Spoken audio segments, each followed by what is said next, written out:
నమస్కారం అండి డాక్టర్ శ్రీ ఆచార్య అనంతకృష్ణ స్వామి గారు. నమస్కారం అమ్మా. చాలా మంది అడుగుతూ ఉన్నారు మనీ మంత్ర క్లాసెస్ గురించి. ఎపిసోడ్ స్టార్ట్ చేసే కన్నా ముందు ఇన్ఫర్మేషన్ ఇద్దామని ఉంది. క్లాసెస్ ఎక్కడెక్కడ ఏ ఏ ప్రాంతాల్లో ఏ ఏ డేట్లలో పెట్టబోతూ ఉన్నారు? ఓకేనమ్మా. మనకి ఇప్పుడు 2024 అమ్మా. మనకి ఆగస్టు 4th అమ్మా విజయవాడలో ఉంది. ఇప్పుడు జస్ట్ 2 రోజుల్లో. అలాగే 18 ఆగస్టు వచ్చి హైదరాబాద్లో ఉంటుంది. మళ్ళీ రెగ్యులర్ క్లాస్ 18 ఆగస్ట్ హైదరాబాద్. అలాగే 25 ఆగస్టు మళ్ళీ స్పెషల్ క్లాస్ ఉంటుంది. ఓ స్పెషల్ క్లాస్ చాలా రష్గా ఉంది. తొందరగా ఎన్రోల్ చేసుకునే ప్రయత్నం చేయండి. 1 సెప్టెంబర్ వచ్చి విశాఖపట్నంలో ఉంటుంది.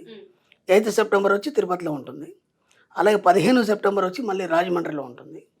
అలాగే 29 సెప్టెంబర్ వచ్చి అనంతపూర్లో ఉంటుంది. నమస్కారం డాక్టర్ శ్రీ ఆచార్య అనంతకృష్ణ స్వామి గారు. నమస్కారం అండి. Thank you so much for the CEO book. Thank you. చాలా మంచి వ్యూస్ వచ్చాయి. నిజంగా చాలా ఎంజాయ్, దాంతోపాటు హార్ట్ఫుల్గా మాట్లాడుకున్నటువంటి ఇంటర్వ్యూ. హార్ట్ఫుల్గా చెప్పాం, వాస్తవాలు చెప్పాం కదా. Yes. హార్ట్ఫుల్గానే ఉంటాయి అవి. ఇంకోటి ఏంటంటే అందరికి మనం ఇన్స్పిరేషన్ కాగలిగాం మనం. అవును. గ్రేట్. చాలా మంది అప్రిషియేట్ చేశారు. అసలు ఏమనుకున్నాం గురుగారు, మీరు మా మొత్తం నాగరాజు గారు పటాపంచాలు చేశారు. ఏమీ లేదు, అంత ఓపెన్గానే ఉంది. నేను ఇంతకుముందు కూడా ఎన్నోసార్లు చెప్పాను, అనంతకృష్ణ స్వామి తెరిచిన పుస్తకం లాంటి, ఎక్కడేం లేదు, హాయిగా ఉండొచ్చు. ద CEO's బుక్ అనే ఇంటర్వ్యూ చేశాను నేను. The CEO's book mister Nag అని కొడితే మీకు ఇంటర్వ్యూ మొత్తం వచ్చేస్తుంది.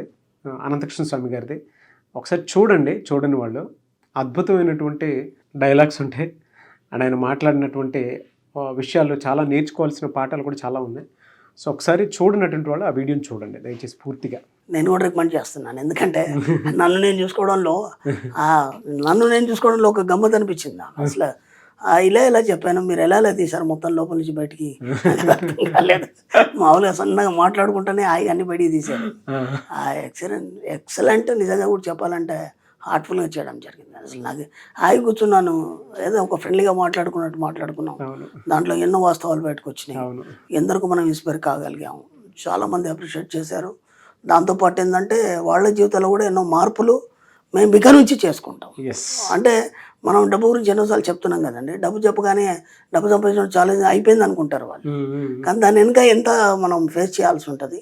మనం ఏం చేసామంటే అవన్నీ ఫేస్ చేసి దారిని సుగమం చేసాం. ఇప్పుడు వాళ్ళు ఆగి నడుచుకుంటూ పోవడం.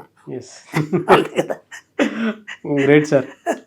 Thank you so much doctor Shri Acharya Ananthakrishna Swamy garu. Thank you అండి. 649వ మనీ మంత్ర వీడియో.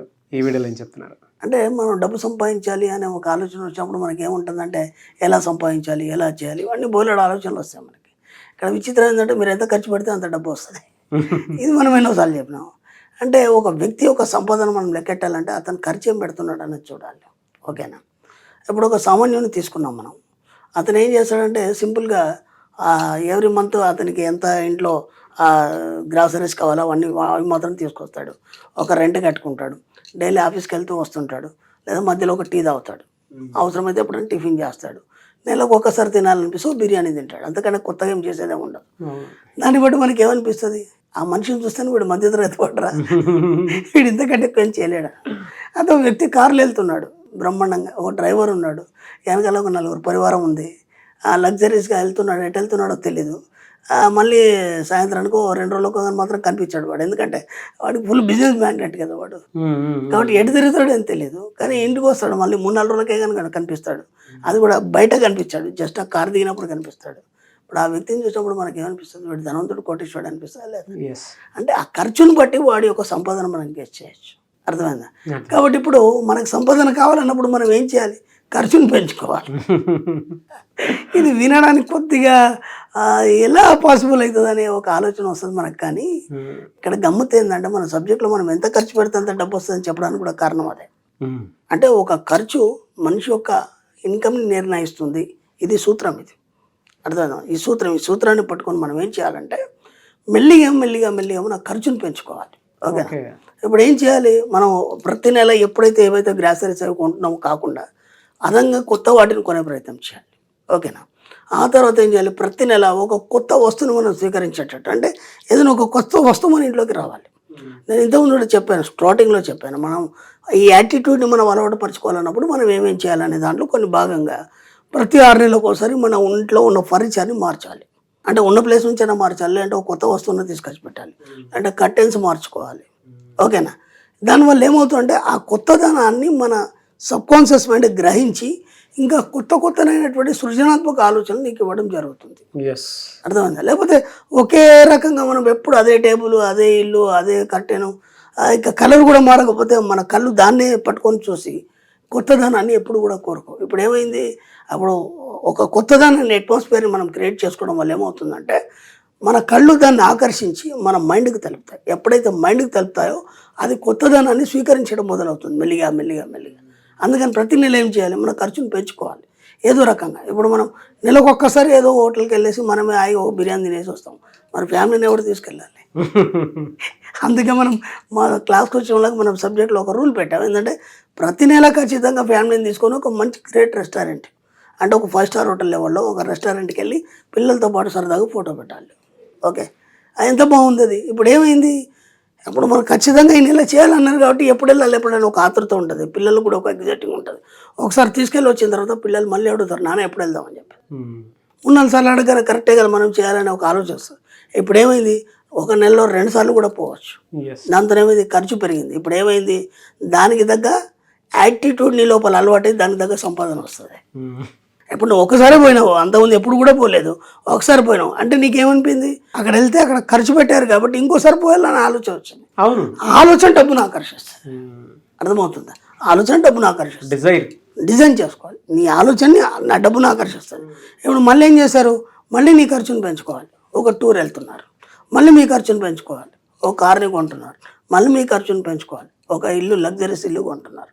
ఇలా చిన్న చిన్న పెద్ద మొత్తంలో మన ఖర్చును పెంచుకోవడం వల్ల దానికి తగ్గ డబ్బు సంపాదించారు మీ దగ్గరికి రావడం జరుగుతుంది. కాబట్టి చక్కగా ప్లాన్ అయ్యండి. ఫస్ట్ ఏం చేస్తారంటే ముందుగా మీ ఇంట్లో ఫస్ట్ అట్మాస్ఫియర్ని మార్చండి. ఆ తర్వాత మీ ఖర్చులు పెంచుకోవడానికి పిల్లలు కూడా ఎటు టూర్ కానీ ఎటు ఈజీగా పంపించండి. ఎందుకంటే ఎప్పుడు ఒకే మూసపోసిన పద్ధతిలో మనం ఉండడం వల్ల సృజనాత్మక శక్తి అనేది మనకి బయటపడుతుంది. ఇంతకుముందు మనం చెప్పుకున్నాము, ఒక సబ్జెక్ట్ చెప్పుకున్నాం, ఎక్సలెంట్ సంయోజిత ఊహాశక్తి, సృజనాత్మక ఊహాశక్తి అని చెప్పుకున్నాము. ఈ రెండింటి మీద మనం ఎక్సలెంట్ క్లాస్ చెప్పుకున్నాము, సబ్జెక్ట్ చెప్పుకున్నాం. సంయోజిత ఊహాశక్తి అంటే నువ్వు ఎలా ఉన్నావు, సమాజం నుంచి నువ్వు ఏం నేర్చుకున్నావు, వాటిని మాత్రమే నెవరేసుకుంటూ అదే జీవితం అనుకొని దాంట్లోనే నువ్వు జీవించడం. అంటే కూపస్థ మండూకం లాగా బావిలో కప్ప ఏమనుకుంటే ఇదే సముద్రం అనుకుంటుంది కదా, అలా నువ్వు జీవించడం. నలుగురితో నారాయణ అది కరెక్ట్ చెప్పారు, తెలంగాణ. అదే కనుక సృజనాత్మక ఊహాశక్తి అన్నప్పుడు ఏమవుతుందంటే అందరికంటే నువ్వు భిన్నంగా ఆలోచిస్తావు. నాకు చిన్నప్పటి నుంచి కూడా మా ఫ్రెండ్ సర్కిల్లో కానీ లేకపోతే బంధువులు కానీ ఏముందనరా నువ్వు అంత ఎగిసిపడతావు అనేది నాకు. నేను చెప్పాను కదా, మనం ఇంటర్వ్యూలో కూడా చెప్పాను, ఆ ఖర్చు అలాగే ఉండదు, అంత బాగానే ఉండదు, ఎక్కడ కూడా ఏం తగ్గట్లేదు అని. కథలు ఎక్కువ ఉండే అని చెప్పారు. కథలు ఎక్కువ ఉండే, అందరూ తిట్టేది. ఎలా పాసిబుల్ అవుతుంది నీకు, నువ్వు అంత సంపాదిస్తావు కదా, నీకు ఎలా పాసిబుల్ అవుతుంది? నేను ఖర్చును పెంచుకునేది, వీలైనంత ఖర్చును పెంచుకునేది. అది నా కోసమే. నేను రిటర్న్ వెళ్ళాలనుకుంటే ఒక చిన్న బ్యాగ్ వేసుకొని వెళ్ళాలనుకుంటే సడన్గా వెళ్ళిపోవాలి. నేను ఏం చేసేవానంటే సపోజ్ ఒక టూర్ వెళ్ళాలనుకున్నప్పుడు మనం ఏం చేస్తాం, అన్నీ సర్దుకొని బ్యాగు లగేజ్ అవన్నీ సర్దుకొని ఐరన్ గుడ్డలు ఇచ్చిన తెచ్చుకొని ఇవన్నీ రెడీ అవ్వం. నేను అలాగే జస్ట్ సింపుల్గా బ్యాగ్ వేసుకొని వెళ్ళేది. వెళ్ళిన దగ్గర కొనుక్కునేది, మళ్ళీ అన్ని కొత్త అన్నీ కొనేది. ఇప్పుడు ఏమైపోయింది, నా ఖర్చు పెరిగింది, దానికి తగ్గ మొత్తం ఇంటీరియర్గా ఇంట్లో కొత్త వస్తువులు రావడం వల్ల మొదలైంది. దానివల్ల కొత్త ఆలోచనలు పెరిగినాయి, దానికి తగ్గ సంపాదన పెరిగింది. కాబట్టి నీ ఖర్చు నీ సంపాదన నిర్ణయిస్తుంది అనేది సూత్రం. దీన్ని ఎవరు కూడా విస్మరించకుండా దీన్ని పట్టుకొని మెల్లిగా ప్రయత్నం చేయండి. అప్పుడు ఏమవుతుందంటే మీ జీవితంలోకి మీకు తెలియకుండానే మీ ఖర్చు పెరిగిపోతూనే ఉంటుంది, దాని దగ్గర సంపాదన రావడం మొదలవుతుంది. ప్రతి కుటుంబ సభ్యుడు చూడాల్సినటువంటి చక్కటి వీడియో ఇది. ఎక్సలెంట్ కుటుంబ కథా చిత్రం లాగా. అంటే ఈ రోజులో ఎవరండి చెప్తారు, పిల్లల్ని మీ ఫ్యామిలీని అందరినీ కలిపి తీసుకొని ఒక రెస్టారెంట్కి వెళ్ళి ప్రశాంతంగా. ఎంతో మన గ్రూప్లో చాలా మంది పెడతారు, పిల్లలు ఎంత హ్యాపీగా ఫీల్ అవుతారు. థ్యాంక్ యూ గురూజీ అని చెప్తారు, అక్కడికి వెళ్ళి వీడియోలో పెడతారు, లేదంటే మెసేజ్ పెడతారు. మీకు ఇంతకుముందు కూడా చెప్పాను, నేను చిన్న పిల్లలు డబ్బులు లెక్కెడతారు, ఎన్నిగానో ఉన్నాయి చిన్న పిల్లలు, జస్ట్ ఎక్సలెంట్. ఫోటో కూడా షేర్ చేస్తాను, బ్రహ్మాండంగా. Really great and thank you sir, thank you so much doctor Shiyacheri Ananthakrishna Swamy garu. Thank you అండి, థ్యాంక్ యూ.